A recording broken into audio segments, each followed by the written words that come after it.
Hey, JulesBlessedVegan, and as always, welcome to my channel. And for those of you who are new, I know you can benefit. Yes, it's midnight. Oh my gosh, people. Balance was my word for the year.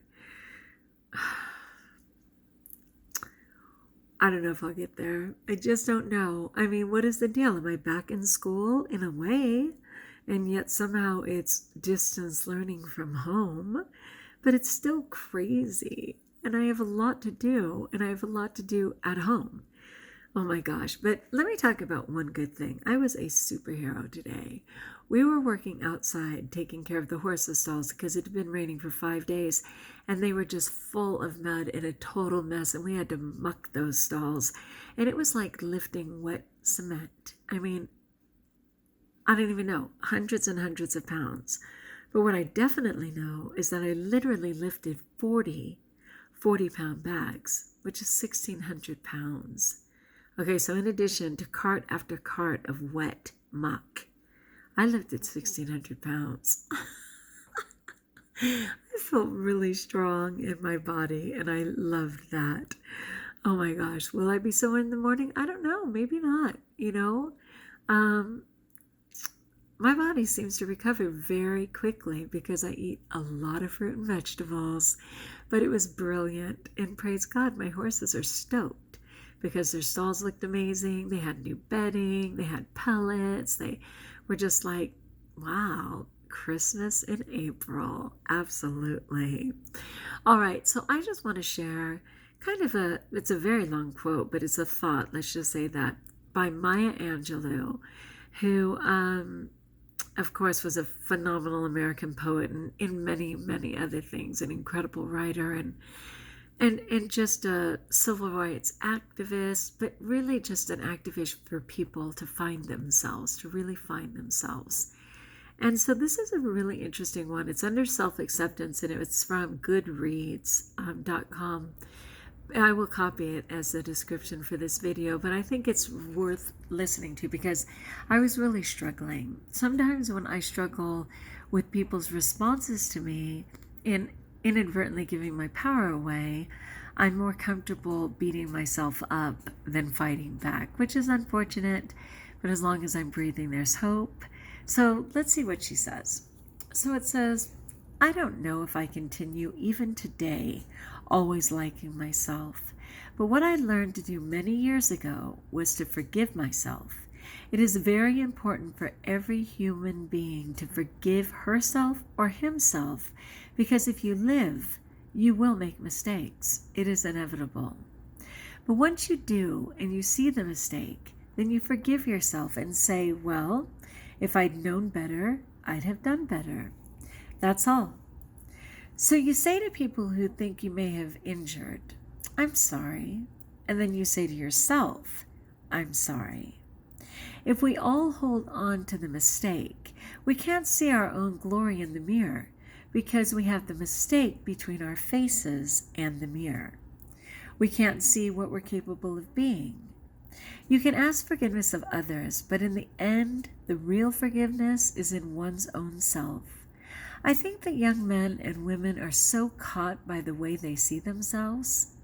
Now, mind you, when a larger society sees them as unattractive, as threats, as too black or too white or too poor or too fat or too thin or too sexual or too asexual, that's rough. But you can overcome that. The real difficulty is to overcome how you think about yourself. If we don't have that, we never grow, we never learn, and sure as hell, we should never teach. What? Can you dig? Let's go back a second. Oh my goodness, she is so awesome. So she starts out by saying, I don't know if I continue even today always liking myself. And that's fair enough. But she says, but what I absolutely learned was to forgive myself, so that as quickly as I forgive others, I take a moment to forgive myself, because otherwise, between me and the image in the mirror is that self, right? So So she says, if we all hold on to a mistake, we can't see our own glory in the mirror because we have the mistake between our faces and the mirror. We can't see what we're capable of being. Yeah, it's so interesting because a lot of the stuff that I put on me doesn't even belong to me. It's old messages, okay? From either a Jules gone by or people who aren't even on the planet anymore, who accidentally or even intentionally, I have no idea, put stuff on me. And it kind of imprinted on me. And I've been working for years to let it go. So it doesn't belong to me, but as long as I hold on to it, who can tell? Who can tell the difference, right? So then she says, now mind you, the larger society may put things on you, okay? So as a child, I was considered four eyes because I wore glasses. At different parts of my life, even though I would love to be as fat as I was then, I was considered fat depending on what the situation was, like drill team. But I was not fat at all, but that was put on me. So it says, society may deem certain things about you, and you can overcome that. I'm not in high school anymore. I can overcome that. I don't wear glasses anymore, except for when I choose to. I don't have to worry about that. So you can overcome those things, but the real difficulty, ding, ding, ding, ding, ding, and this is the part we have to hear, the real difficulty is to overcome how you think about yourself. If we don't have that, meaning the overcoming of how we think about ourselves, we never grow, we never learn, and we sure as hell should never teach. And by teach, she means, why are you trying to share your message with the world when you haven't overcome that message yourself? And that's kind of interesting because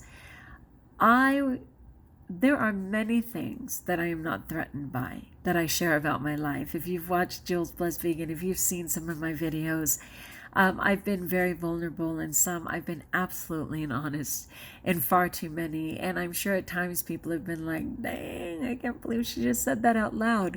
But those things don't seem to threaten me anymore. So I will readily share them as my truth and defend them if I have to. Or even better, in total acceptance, not defend them at all. But there's some other things that may not seem reasonable that I still hold as sacred or a threat to myself and my well-being. And they're holding me back. They're totally holding me back. One thing I do want to give a shout out to, though, was I had mentioned several times that there was something that I was not doing that I needed to do to honor myself. And I knew it was really weighing on me to not follow through. And that in not following through, I was telling myself that I wasn't worthy of it. And that is an old message for me, and it rears its ugly head. And I want to say that in March, I actually followed through with that. And I reaped the rewards of that in the beginning of this month. And it was really refreshing because I had to sit there with that and go, you know what? You went through, you followed through, you took care of yourself. And even though I ended up, sharing the fruits of the labor, I knew that I did it. And that mattered. And it's the same thing, like a little while back, I shared that I cleaned my classroom and that I was in superhero mode and that I did stuff that teachers will be drastically trying to do at the end of the year. And I already did it. I stacked my tables. I cleared my boards. I did it all. And it felt really empowering. And I was really strong in my body and knew that eating this vegan way gave me the courage. And in these last 2 days, we busted chops in our yard. And we just did amazing work that could have taken several people. But my husband and I just pounded it out on behalf of our horses. And I felt really empowered in my body. I'm very strong and capable. And I think all of those moments build. So it's no question that one of my biggest struggles by far is the real difficulty is to overcome how you think about yourself. I think these small breakthroughs will give me more courage to be self-accepting, but there's no question that's what I still falter in. Like the core of my being. And it's a paradox because part of me is like, you're amazing. You are so able. You are so this. Like, I get that. And then another part of me, and sadly the one that I fall prey to, will be like, you're worth nothing. You're such a loser. Like, so I'm always fighting that. And that's okay. It's just my struggle, and it's my truth for now. But I do want to say there's some little things. I'm coming to trust my body. I'm owning inside my body that I'm actually a strong person. I'm in this group, and I had proposed that I be able to do the splits, which I haven't done since high school. We had to do splits when we were on, the award-winning drill team for Miss Drill Team USA and everything else, and I did the splits all the time, but it's been 30 years. And I made a goal that in a month I would do the splits, which will fall on Cinco de Mayo. And that will be quite a celebration.